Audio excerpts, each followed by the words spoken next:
I'm Mac. I'm Mike. This is More Than a Game. Back out to Allen. This three-pointer. Tie game with 5 seconds remaining. Today, I am talking to former NBA player Chris Kaman, and this is the first episode of In the Spotlight. Hope you guys enjoyed this. It's great to always get perspective and just talking more than basketball. So having a chance to connect my son with a good friend of mine was very informative, and the fact that they had a chance to talk about some great things. So hope you guys enjoyed this episode. More importantly, stay tuned. We got a lot more interesting interviews coming up. So make sure you guys subscribe and hit the thumbs up button, and feel free to share it if you guys enjoyed today's interview. So it's Mac here with More Than a Game, and today we're talking to Mr. Chris Kaman.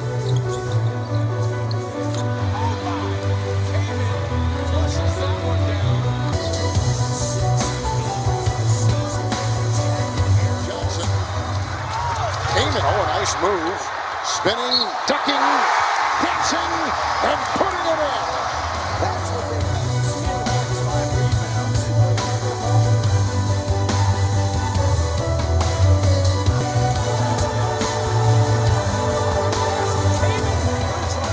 they He attended CMU University, which is Central Michigan University. Then he was drafted number 6 in the 2003 NBA draft and played in the NBA for many years. And today we're here to talk to him about just his life and his experiences. So today we're going to first talk about your high school experiences and how you came into the spotlight.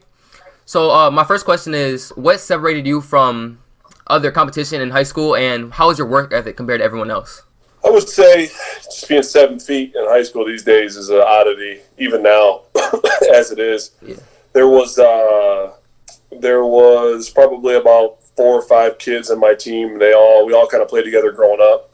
And we worked real hard. We always played like summer basketball, played pickup basketball. We play in the mornings, open gyms, everything. So we had a really good group of guys. And, growing up, I just kind of learned my way through it, sometimes the hard way. And I just liked basketball. I didn't know that I knew how to work out. I didn't know that. Now it's a lot different than it used to be. I didn't really know what I was doing. I was just playing, man, and having fun. And then it kind of worked out that I happened to be 7 feet. Pretty decently athletic, good hands, good footwork, and then as I got to college, from your dad, from David Weber, from a couple other guys in the team, I watched these guys put the effort in, and that's kind of how I developed farther. But I would say I wasn't really super hard worker, and I wasn't super dedicated. I thought it was fun, really, in high school. So when did you start playing basketball? Like, when would you say you were actually... I played like in the backyard with my brother, like 5 years old. But we had like one of them hoops with like the chain net. Oh, yeah. And we were shooting the rubber balls. And like after a week, that ball was like smooth from the chains wearing it down.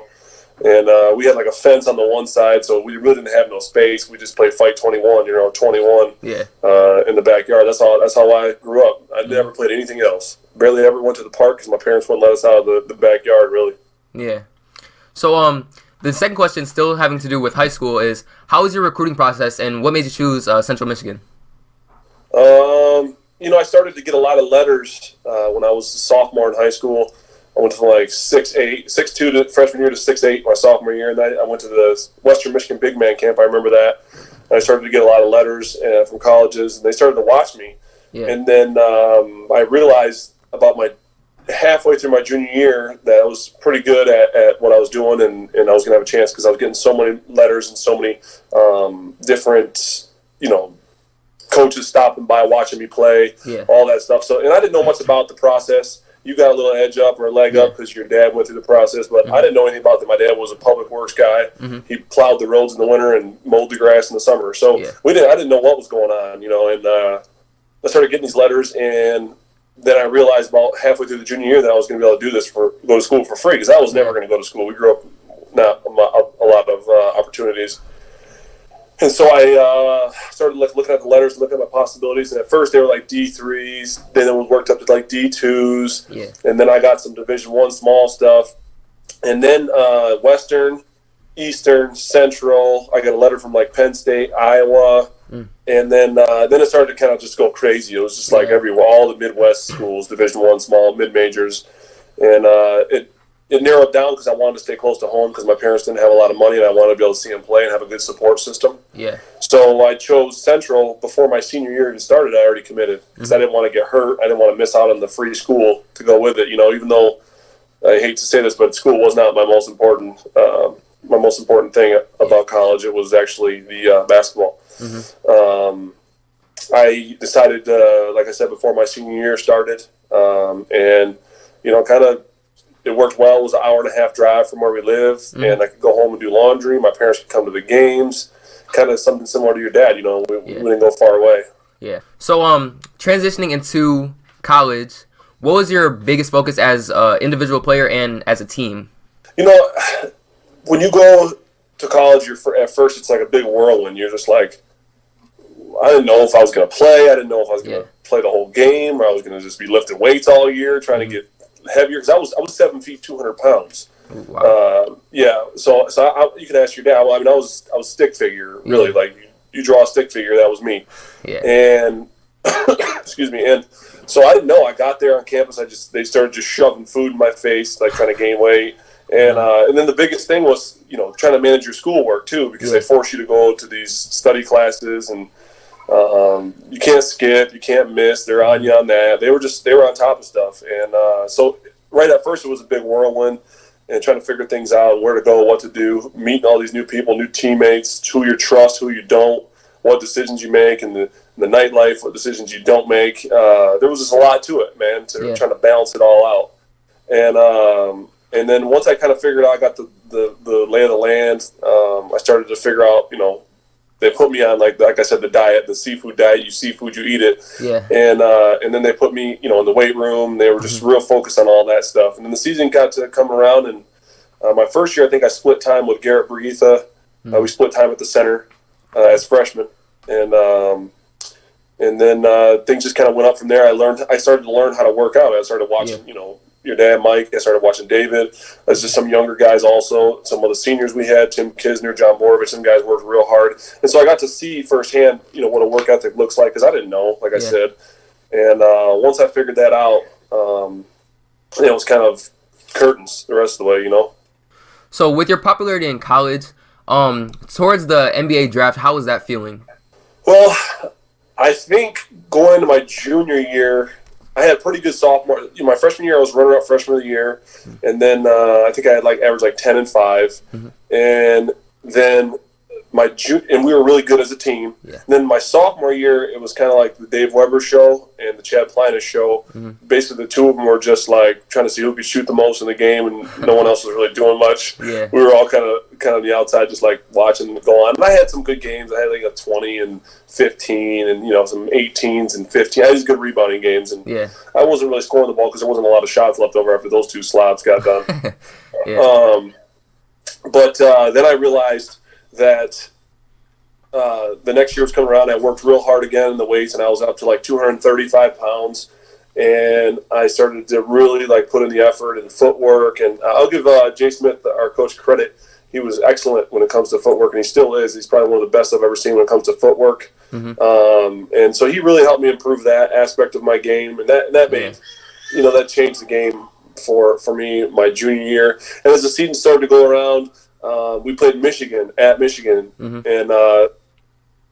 they weren't great, but we ended up winning in Michigan. I think I had 31 and 25 and 5 blocks or something in Michigan. I dominated that game.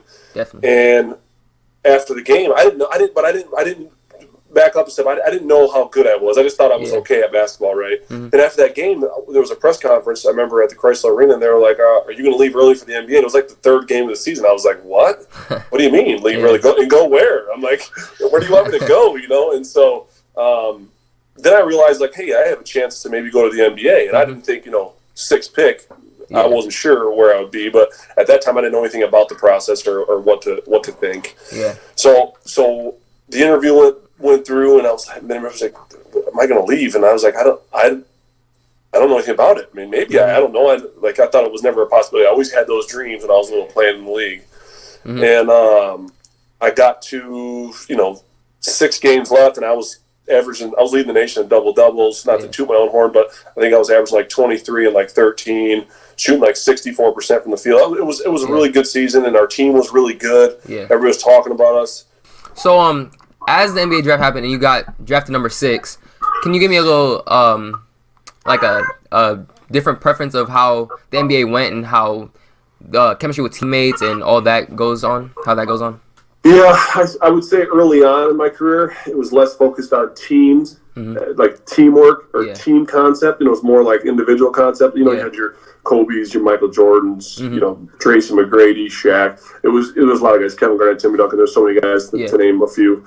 But it was more individual stuff. And the teams that won were the ones that were chemistry built, backed by good people with good teammates, good strong group of guys.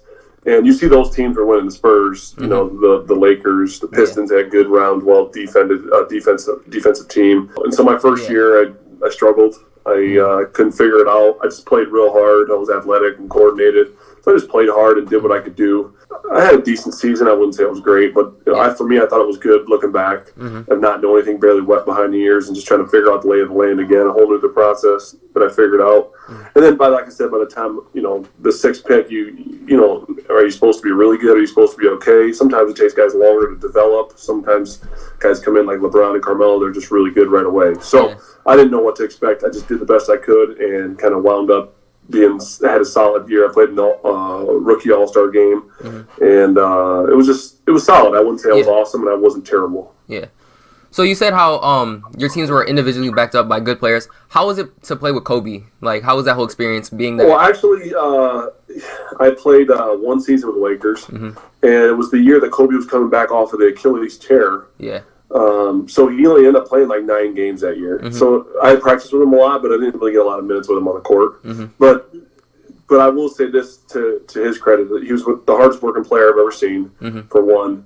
For two, like, you play with all these players. At that point, I had played with like some really good players: Sam Cassell, Tina Mobley, Corey Maggette, Elton Brand, Sean Livingston. I mean, there's a bunch more. Dirk Nowitzki. I played with a bunch of different guys. Yeah. To work my way up to that point, after seeing all these guys' work ethics, watching them play, going to practice where Kobe's at.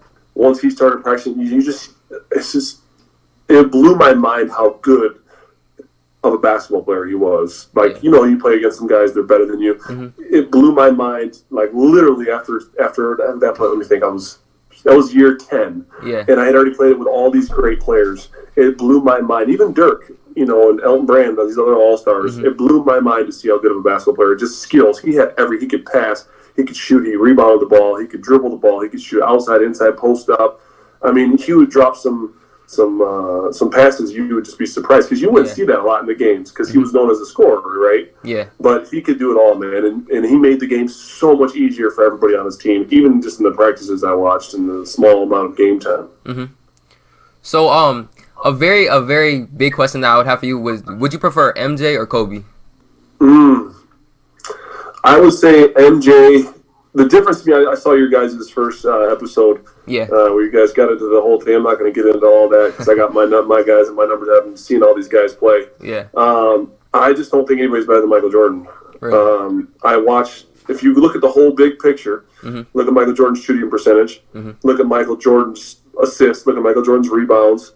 But what people sleep on, look at his titles, look at his rings, that's fine. Look at his playoff appearances, his records, all that. Yeah. But people sleep on the defense. LeBron, Kobe can't do what Michael Jordan could do on the defensive end of the floor. He had, I don't know how many all defensive teams, plus defensive player of the year 2 or 3 times. Sure. People forget about all that, and that makes a well-rounded player. It's not just there's 2 ends of the floor. I know a lot of these young kids nowadays are so focused on the one end of the floor everybody talks about, but they forget about the other end. Yeah. Defense wins, offense wins games, defense wins championships is what they say. Yeah. So I look at the whole big picture. That's to me like why them guys aren't better than Michael Jordan. And the second reason I think they're not is because they come out and tell everybody they are. I'm just not into that. You never hear Michael Jordan tell everybody he's the GOAT, Yeah. You don't have to. I can understand how you say that. Yeah, I know you're a young fella and you like these young guys. You watching them play. Yeah. And I'm not taking away. LeBron James is in my draft. I know him well. He's a really talented basketball player, but and to me, he's probably second all the time. But I just don't. I didn't even play against Michael Jordan, but I lost hearts with so many people. I've watched so much game tape and footage and film, and people try to trap him. They try to double him. They try to. They try to push him, force him over, just over half court. Everything they could do, it didn't matter. He would drop 30, 35, 40, 50. And his team was really good too, Back to your career, and just what would you say is the biggest decision you've had to make in your career, your whole career? So high school, college, NBA, anything? Well, there's a lot of them, dude. One of them was which school to pick. That was first. Second decision was, do I leave these guys, or do I stay here in college? The other one was, do I work out for these teams, or because before the draft you work out for the different teams. Yeah. And if you don't work out for them, they're probably not going to pick you most likely. So I could have said no, I didn't want to work out for the Clippers because they were such a terrible franchise at first. Yeah. But I did 2 workouts for them because I didn't want to leave any doors open. I wanted to make sure I had them doors closed. And then the other one, the last biggest decision, some of the decisions over the years were, do I go to this team? Do I take this 1-year deal versus a 4-year deal? Because I went to Dallas for 1 year for $8 million, and I turned down $36 million for 4 with Milwaukee. Yeah. And so doing that put me in a tough spot. Going to Dallas, I just didn't fit well with the coach, and then taking a 1-year deal with the Lakers, I had the opportunity when I went to Dallas that 1 year. I could have went to Portland instead, which I ended up going to 2 years later. So there's a lot of decisions you need to second guess. But you know what? In life, there's a lot of regrets. I just trust my decisions. I go with them, and sometimes they're wrong, but I'm going to work my way out of them. I'm going to battle back out of them if they are wrong and try to do the best I can. Yeah. And that's just life. I mean, that's how life is. Sometimes nothing's perfect. You got to make your way no matter what happens. Yeah, definitely. So throughout your whole career, would you say you have a best memory that you always think about? Or if someone were to ask you, this is the first thing that comes to your head? I had with the Clippers, we were really good my 3rd year. We went to the 2nd round. So we had beat Dallas. We swept. I think we swept Dallas, or were 3-1 that year against Dallas.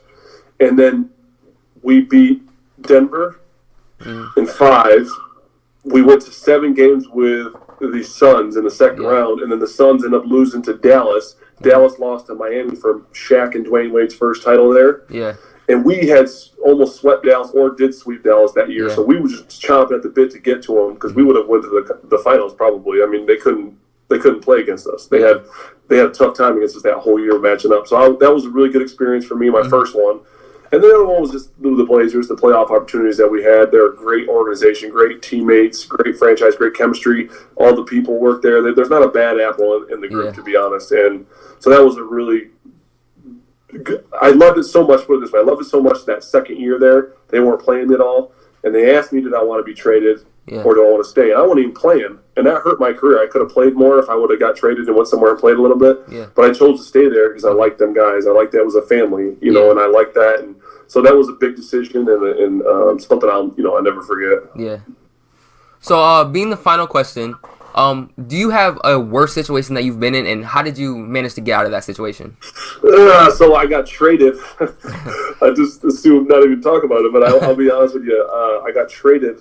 My 8th season, I was in Los Angeles, the Clippers, and then I got traded for that Chris Paul. That Chris Paul went from New Orleans to Clippers. Yeah. Well, people forget the flip side. All the other guys had to go to New Orleans. Yeah. Me, Eric Gordon, and Al-Farouq Aminu, we all went to New Orleans. Yeah. And Monty Williams was the coach, and I don't know if you know much about him. He's a really good guy, Christian guy, a really awesome person. But his style is straight up drill sergeant, like Byron Scott, Pat Riley. Just push, 3-4 hour practices. After a back-to-back, you're going 2-3 hours. Just stuff that unheard of stuff, like crazy running drills, stuff that just don't happen. And we were in that lockout year. Yeah. And so going there for that 4 months was probably one of my worst NBA experiences, which I wish I could just hack out of my career. Yeah. But you know what they say, what doesn't kill you makes you stronger. I really believe that. Sometimes God puts you in a position to do things, and you can't always do them the way you want to do them. You're going to do the way he wants to do them. That creates adversity, which also in turn, builds character. So that was the final question, and I'm going to wrap it up now. But this is Chris Kaman in the Spotlight, and Mac Mansell, the host, and I guess we're done.